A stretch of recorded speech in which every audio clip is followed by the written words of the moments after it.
Hi guys, my name is Doug.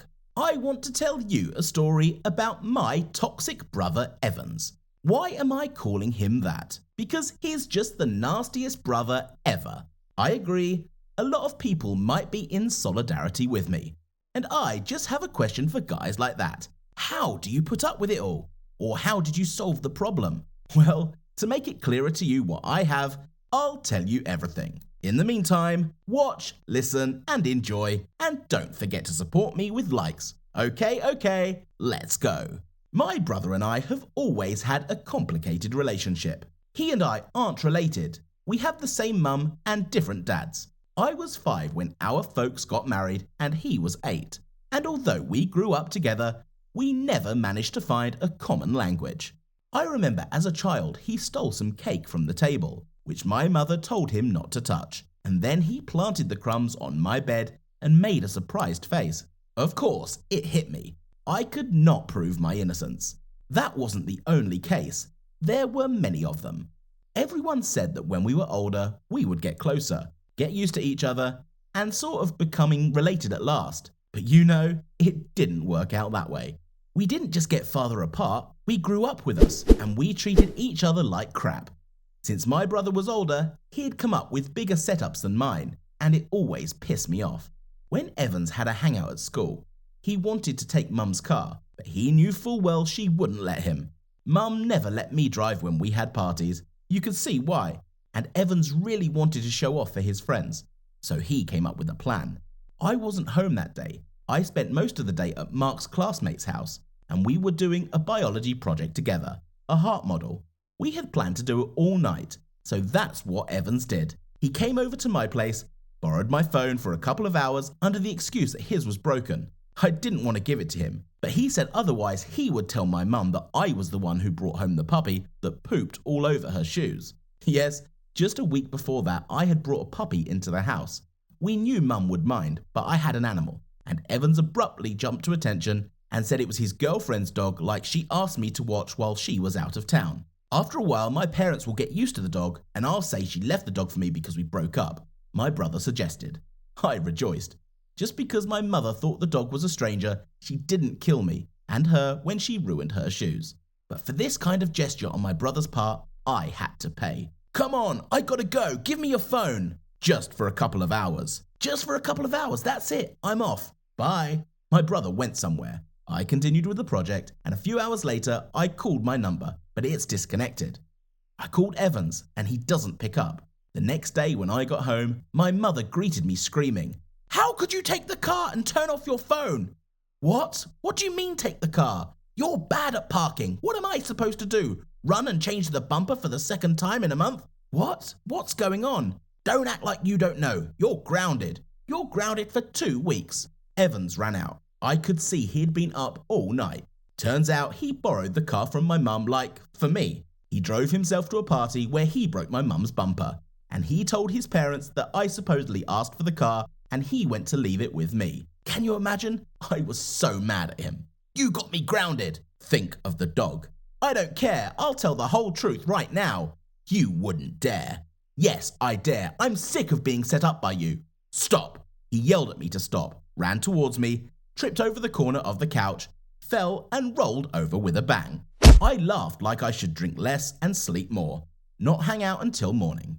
My mum came in and asked what was wrong, and I just opened my mouth to tell the truth when Evans yelled out, "Ow, it hurts, my knee!" I could see he was faking it, but Evans couldn't get up. He was holding onto his leg and screaming in pain. That's when my mum and I realised he wasn't kidding, so we called an ambulance and got Evans in a cast. My brother blamed it on me, said if it hadn't been for me, none of this would have happened. You could have caught me and none of this would have happened. I can't walk properly now because of you. You sound like you had your leg amputated. Stop whining. What? Whining? Mum! About that puppy! Everybody, you're so ruthless. The puppy would have died in the street if it weren't for me. And if I had fallen wrong now, I would have died. People like you live a long time, unfortunately. What are you mumbling about? Nothing. He walked around in a cast for a couple of weeks or so. They said he had like a fracture, I think. Evans made everybody in the house run around him.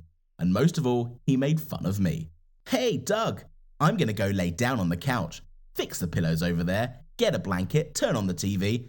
I'm hungry, get some food. Doug, the battery on my phone is dying, get me a charger. Doug, give me a massage, my back's killing me. This kind of nightmare lasted for a week. It seemed endless. Then my patience snapped and I went on strike. I told Evans to screw himself when he asked me to go to the store and buy him some goodies.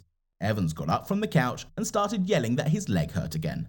My mum ran out at his screams and she slapped me in the head for refusing to help my brother. I couldn't leave the house because I followed Evans around like a personal maid, did his homework for him, and even though I was younger, I excelled academically, did his laundry, fed him, and sometimes even cleaned his room, and endured the humiliation. And then Evans was totally freaked out. One day my folks were away on business and we were alone.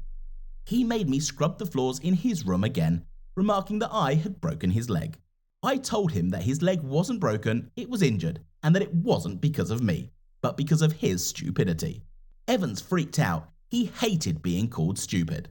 Anyway, he got out of bed, limping, came up to me and said, "I'll remember that." And he did. The very next day my parents sent me to camp, which I hated. In this camp, I never had a good rest. There were evil teachers, harsh orders. Guys from there often made fun of me. So they sent me there for a few days to give poor Evans a break from me. Why was I sent there? I was having dinner with my family when Evans walked in with crutches and a cast on his other leg. A shocked mum runs up to him and asked what happened. And Evans can barely hear himself say, "Doug pushed me down the stairs." I don't know where he got the imagination, you guys, but he managed to find doctors somewhere to put a fake cast on his leg. Of course, I screamed that he was lying. Tried to rip off the fake cast, for which I got a kick in the head from my folks. So that's where my mum decided to send me to camp for a few days. I will not tell in detail what scandal broke out at home, but most importantly, no one listened to me. My family was against me. How could there be a greater betrayal? But I wasn't going to give up on anything. I have lost many battles, but I wasn't about to lose the war. Before I left, I managed to hook up a camera in my room and Evans, because I guessed what he was up to. My parents were off visiting too. Well, I was like an animal, watching remotely as my brother took the casts off both legs and the party of the year started at our house. Lots of people, a big mess, music, and many broken things. His friends broke some of my mum's favourite plates, broke into my dad's office, stole cigars, broke a bottle of expensive brandy, and I'm not even talking about the trash that was left all over the house. All of this went on for 3 days, and when I arrived, Evans had a fake cast on again by this time, and the folks came in a couple of hours later. I didn't touch anything, didn't clean it up, even though Evans threatened to almost destroy me. I waited for the right moment, and it came. My mother came at me again, blaming me for the chaos. At first, I just stood there and was pissed off. But when she calmed down a bit, Evans came up to her limping on crutches, hugged me, and called me the most heartless brother. At this point, I pulled out my phone and showed a videotape of Evans strutting around without a cast just a few hours earlier. Happy, and with at least 40 people hanging out at our house. Can you imagine my mum's face? She was embarrassed in front of me. Evans' father dragged his son around by his ears. And a couple of days later, he was sent to military boot camp. I told my folks everything I'd accumulated over the years of abuse. What? Do you think that's cruel? And your brother's manipulations? You don't think they're cruel? My name is Edward. I think if you're reading this or watching it right now, I'm probably dead. Oh no, this is not a seance. I just left a detailed letter asking you to tell our story with my brother, so that it will inspire a little hope and kindness in your hearts, so that you don't forget that there is love and selflessness in the world. Share the story with your friends, write your opinion in the comments, and it'll make my family really happy. I'll start from the beginning. I have a family: Dad, Mom, and my brother Rick. The 4 of us lived in a small, beautiful town in England. Our family is very ordinary. My father works as a manager in a tea production company. My mother is a housewife. My brother and I went to school. I'm a year and a half younger than him, and maybe that's why we were friends. I remember once when my bike was taken away from me on the street. There were ordinary teenagers in the type of hooligans. My brother heard my cries for help for a kilometer probably. It turns out that he, too, was returning home at this time of the evening. When he got there in a couple of minutes, he stood up for me And even though Rick wasn't a hero, he was a small boy with a heart condition, and he wasn't afraid of those guys. And he pounced as soon as he saw that I was scared. We both got it then. The bike was taken away from me, but then the police found it and returned it to me. This story got stuck in my mind, because then I knew for sure that Rick would do anything for me. Why is he ill? Rick was born with a heart condition, unfortunately. Our parents were very worried. Doctors did not give guarantee that he would live or not, but still survived. And after 1.5 years, I was born. I'm not well either. I have problems with my liver and kidneys. My brother and I need a transplant, but as you know, it's difficult to find donors, and it also costs a lot of money. My parents are strong people. They raised us no matter what. I know that my mother is worried about us more than anyone else, but unfortunately it happened like this. I don't think it's anyone's fault. It just happens. It's life.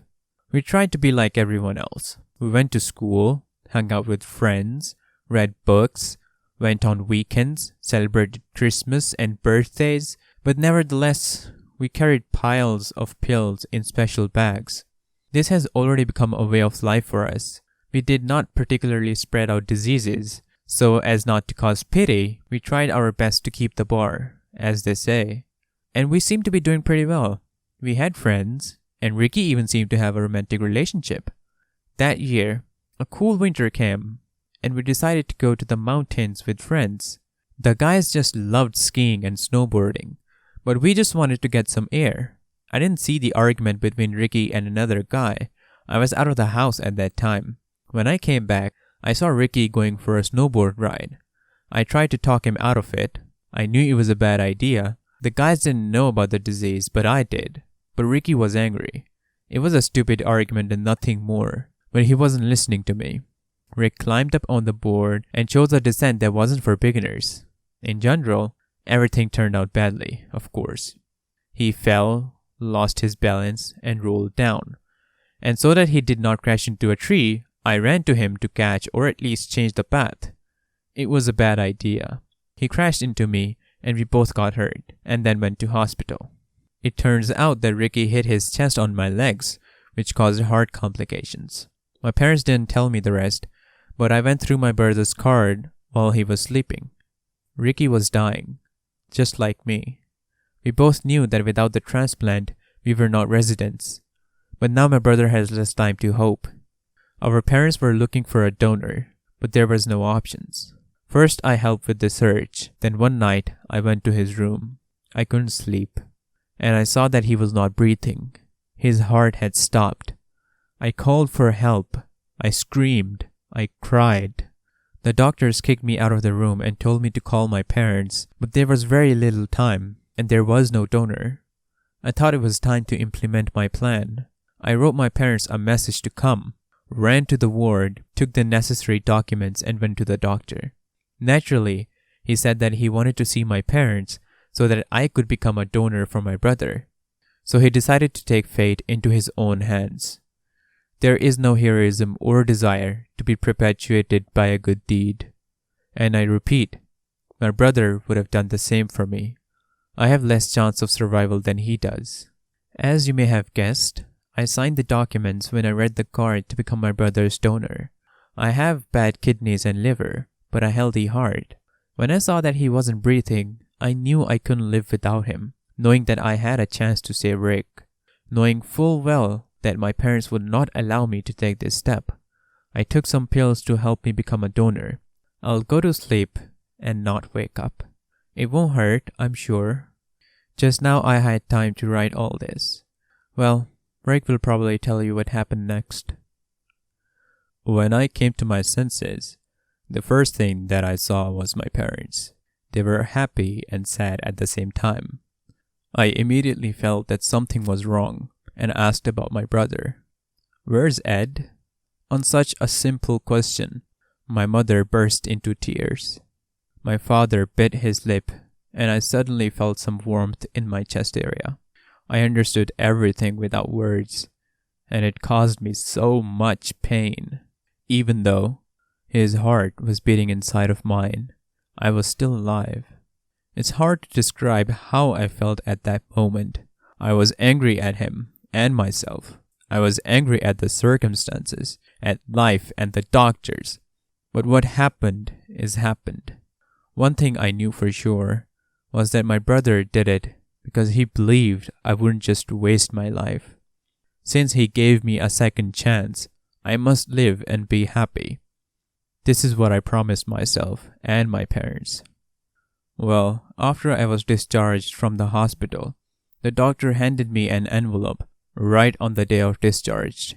There was a letter that I read to you.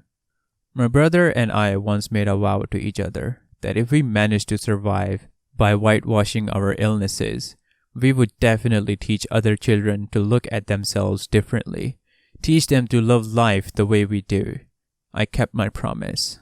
First of all, after rehabilitation and recovery, I started studying, attended paid courses in law and management, entered medical school, and studied long and hard. I became a volunteer of goodwill and helped children whose lives were already on the edge from birth, like Ed and me. Every day I try to do something useful, and if I succeed, I feel that pleasant warmth in the chest area.